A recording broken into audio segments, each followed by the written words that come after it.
জি আব্বা, আমি পৌঁছে গিয়েছি। মসজিদের সামনে দাঁড়িয়ে আছি, নামাজ পড়বো এবং বাসায় চলে যাব। ঠিক আছে। আরে এটা কি, মসজিদে তালা লাগানো? জানি না কি হয়ে গেল আজকালকার মুসলমানদের।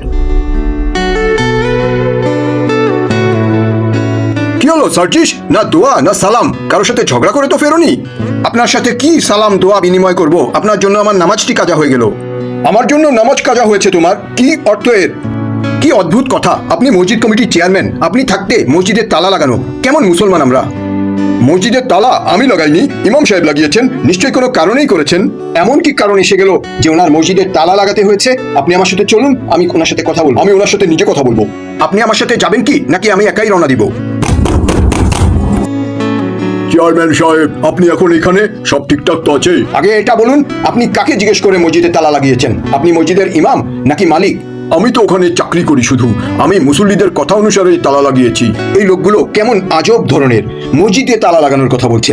ভাই, এরা কি আসলেই মুসলমান? হ্যাঁ, আমাদের এখানে মসজিদে নামাজের পরে কিছু জিনিসপত্র চুরি হতে থাকে, এজন্য নামাজ ছাড়া আমরা তালা লাগিয়ে দিচ্ছি। এ আপনি কেমন কথা বলছেন? কোনো মুসলমান মসজিদ থেকে কিভাবে চুরি করতে পারে?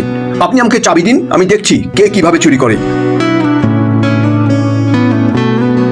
সার্জিস, আমি বলি নিজের সিদ্ধান্তে তালা খুলো না, এটা মসজিদের মুসল্লিদের ফয়সলা। একবার অন্তত সবাইকে জিজ্ঞেস করে তারপরে করো। কিছু হবে না, তুমি ঘরে যেয়ে আরাম করো, আমি নামাজ পড়ে আসছি।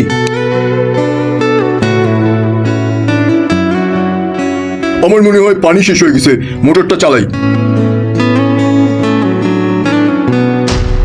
আরে মোটর কোন দিকে গেল? আমার মনে হয় মোটর চুরি হয়েছে। মাহফুজ, আপনি এখানে? সব ঠিকঠাক আছে তো? ঠিক নেই বলেই তো এসেছি। চেয়ারম্যান সাহেব, মসজিদ থেকে মোটর চুরি হয়ে গিয়েছে। চলো আমার সাথে মসজিদে।